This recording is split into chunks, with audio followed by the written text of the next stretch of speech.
Ortimda turgan avtomobillar tog' kataga aylanib qolishini istamasangiz, bu videoni oxirigacha ko'ring. Hozir men Samarqand shahri Cho'ponotida joylashgan Aster Auto City'daman.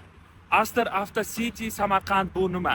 Bu ADM Aster respublikamizdagi 10 dan ortiq brendlarning rasmiy dilerlik markazlariga ega bo'lgan avtosalonlar tarmog'i hisoblanadi. Ko'pchilikka ma'lum, men ushbu tarmoqning ambassadori hisoblanaman. Bu videoni oxirigacha ko'rsangiz, men Nissan avtomobillarini aynan nima uchun Li Auto ADM Aster Samarqanddan xarid qilish kerakligi bo'yicha ma'lumotlarni berib o'taman. Bu avtomobillarimiz hozirgi paytda bilasizlar, trendda hisoblanadi. Li 9, Li 9 Ultra. Mana bular endi barcha xullas kalom ta'riflashga so'z ojiz. Bitta sizlarga kichkinagina obzor ko'rsatib beraman. Texnik tomonlama juda unaqa ma'lumotga ega emasman. Mana paroglarni chiqishini qaranglar. Agarda niyat qilgan bo'lsanglar, chin dildan like bosib qo'yinglar va kommentariyada niyat qildim deb yozib qoldiringlar. Nasib bo'lsa sizlarga ham shu mashinalarni naqd pulga olib, maza qilib oilalaringiz bilan O'zbekistonni sayohat qilish, tarixiy joylariga, mana misol uchun Samarqand, Xorazmlarga kelib aylanish nasib qilsin. Qaranglar qanaqa chiroyli avtomobil. O'rindiqlarning sozlanishini o'zi allambalo bo'lib yotdi-da, to'g'risi. Bularni men o'zim ham uncha-munchaga tushunmayman. Hali to'liq tanishib qolganim yo'q. Mana bu yerda muzlatgichlari ham bor, mana. Bunda ochasiz. Mana bu yerda muzlatgich ham chiqadi. Haligi Nodir xo'ja aka aytadi-ku, hoji ona, hoji dodalarni olib beradigan mashinada bu. Orqada mana nevaralarni o'tkazib qo'yib, maza qilib, niyat qilganlar bitta videoga like bosib qo'yinglar. Endi avtomobil o'zi gibrid hisoblanadi. Bu gibrid boshqacharoq shaklga ega. Odatiy bizning gibridlar qanaqa bo'ladi? Ularning elektr motori bo'ladi, batareyasi bo'ladi va dvigatel ham bo'ladi. Dvigatel asosan elektr nima deydi? Quvvati tugaganda dvigatel ishga tushadi, ya'ni ichki yo'nli dvigatel ishga tushadi-da, hamda avtomobilni u harakatlantiradi.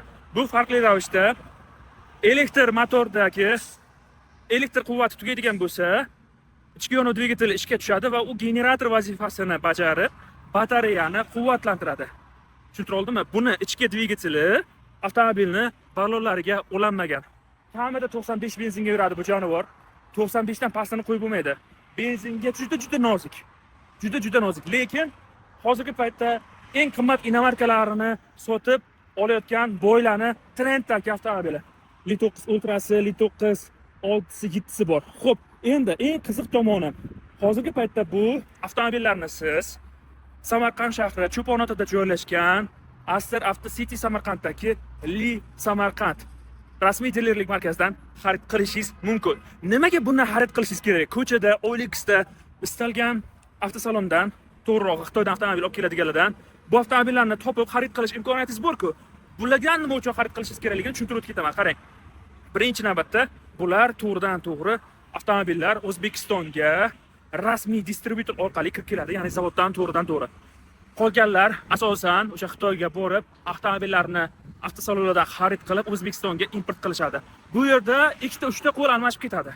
Bu esa zavoddan to'g'ridan-to'g'ri kelgan avtomobillar hisoblanadi. Bu birinchi sababi. Ikkinchi sababi, masalan, siz ko'chadan Li avtomobillarini xarid qiladigan bo'lsangiz, uni olib chiqqaningizdan keyin buni master akkauntini tayyorlashingiz kerak. Master akkaunt nima deydigan bo'lsangiz, soddadroq tushuntiraman. O'zbekistonga buni to'liq registratsiya qilish kerak. To'g'ri tushundingiz. Mana bu jonivorning monitorida shunaqa darajada ko'p funksiyalar bor. Agar mana shu kompyuteri, mashinaning kompyuteri uxlasa, mana shu mashina bir quti temir bo'ladi, yurmaydi. Ishonavering. To'g'ri, hozirgi paytda uzun quloq gaplarga qaraganda mana shuni master akkauntini hack qilishgan deb eshitdim, yana ham bilmadim. Master akkaunt ko'chada ustalar qilib beradi deyishdi, lekin mana shu master akkauntsiz avtomobil harakatlanmaydi. Ya'ni bir quti temir bo'lib qoladi, xolos. Siz bu avtomobilni Samarqand shahri Cho'ponotida joylashgan Li Auto Samarqand ADM Asterdan oladigan bo'lsangiz, master akkauntlarni o'zlari qilib berishadi. Rusifikatsiya ham qilib berishadi. Qolgan hamma ishlarni bajarib berishadi. Bundan tashqari ko'chadan olganingizda kafolat yo'q. Olasiz, ustasini topib, qolgan ishlarni qildirtirasiz. Bu yerda rasmiy kafolat beriladi. Avtomobillarga xizmat ko'rsatiladi. Undan ham zo'r tomonini aytaman. Avtomobillarni xarid qilish bo'yicha eng maqbul shartlarni ham aynan shu. Samarqand bo'yicha yagona hisoblangan Lining rasmiy dilerlik markazidan xarid qilganingizda avtomobillarga servis xizmati ko'rsatiladi. Ko'chadan olganingizda usta topishingiz kerak, uni o'xshatirish uchun yoki qo'shimcha qanaqadir programmalar yozdirish uchun. Xullas kalom, unga aytsangiz, u qanaqadir buzib qo'yadigan bo'lsa, bu mashinaga juda ham katta zarar yetkazadi. Mashinani o'zi texnik xarakteristikalari haqida juda ko'p ma'lumot bera olmayman. bu avtomobilni shunchaki kelib his qilib ko'rish kerak ekan. Lekin men o'zim haydadim, ishoninglar, shunaqa maza mashina, poddiskalarini yumshoqligiga gapsiz bo'lishi mumkin emas. Ishoninglar, men to'g'ri bu avtomobilda kamchiliklari bor. Aytib o'tdim-ku men, benzinga juda injiq. Benzinga nisbatan agar to'g'ri pastroq benzin solib qo'yadigan bo'lsangiz, sifati ancha sizlarni azob berishi aniq. Undan tashqari, masalan, nima azob beradi deydigan bo'lsangiz, motori shovqin bilan ishlaydi. Undan keyin masalan, hozir men klimat kontrolini ishga tushirdim. Bu yerda juda ko'p funksiyalar bor. Qarang, har bitta o'rindiqda isitish, sovutish, hattoki o'rindiqlarni ayni shu o'zidan boshqarish imkoniyati ham mavjud. Bu avtomobilning ikkinchi kamchiligi o'sha aytganimdek master account hisoblanadi. Master accountni bir mutaxassis bo'lmagan insonga berib qo'yilgan bo'lsangiz, keyinchalik bu avtomobilda juda katta nosozliklar yuzaga kelishi mumkin. Mana bu yerda o'zi tablosi joylashgan. Bu avtomobil haydovchilar uchun emas. Bu avtomobil oila uchun. Mana shu yerda o'tirib ketadigan yo'lovchi uchun, orqa tomonda o'tirib ketadigan yo'lovchilar uchun. Sabab nimada? Ikkinchi qator uchun xolodilnik bor, podsvetkalari bor, monitorlari bor, lyuklari bor. Bu yerda siz faqatgina mashina haydaysiz bo'ldi. Boshqa narsadan mosuv-olsiz. Endi men sizlarga bitta haydab ko'rsatib beray, qarang. Mashinani yonganligi, benzin hozir yo'q, gibrid rejimda 90 km ga yetadigan quvvat bor. Lekin haydagan payti borki, salonni qarang. Shumay podavleniyasini eshitamiz, qarang. Biz hozir mana eng serqatnov joydamiz. Men derazalarni ochaman. Shovqinni eshitning qanaqa darajada ko'p. Eshitilyaptimi? Endi qarang, ikkita derazani ko'taraman. Vakuum bo'ldi mashina. Endi yuramiz.